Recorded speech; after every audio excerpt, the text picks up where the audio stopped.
रहीम नाज़रीन किराम, उम्मीद है दुनिया भर से देखने वाले और पाकिस्तान देखने वालों से उम्मीद है कि खैर आफियत से होंगे। आज के दिन को बड़ी अहमियत हासिल है क्योंकि आज 14 अगस्त सन 2025 है।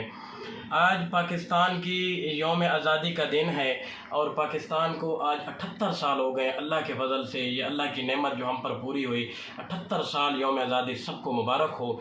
ये दिन हमें जो है ये हमें ऐसा लगता है कि ये हमें गुलदस्ते की सूरत में जो पेश किया गया है, हकीकतन ये गुलदस्ता खून का गुलदस्ता था।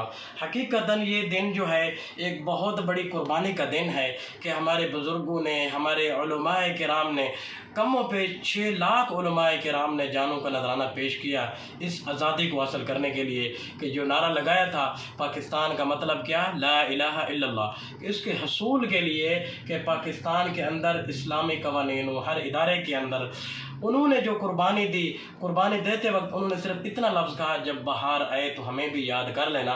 तो हमें चाहिए कि पाकिस्तान के जहाँ जिस कोने में भी हो, हमें पाकिस्तान की इज़्ज़त के लिए, पाकिस्तान के वक़ार के लिए हमें काम करना चाहिए। जहाँ आप देखें झूठ, धोखा, फरेब, करप्शन का बाज़ार गर्म हो, वहाँ उसको समझाने की कोशिश करें, अपना नाम बनाने की कोशिश करें, पाकिस्तान की इज़्ज़त रखने की कोशिश करें। क्योंकि ये मुल्क हमें उलमा की कुर्बानियाँ, ये मुल्क हमें माँओं, बहनों, बेटियों की कुर्बानियों के बाद मिला है।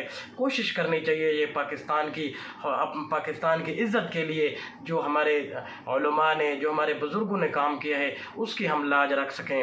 और मैं कोशिश तो करूँगा कि आज जो है वीडियो अपलोड हो जाए, लेकिन नेट की वजह से आपको वीडियो मिल जाएगी। हो सकता है नेट की प्रॉब्लम की वजह से देर से मिलेगी। ज़रूर अपनी मोहब्बत का ज़रूर इजहार कीजिए।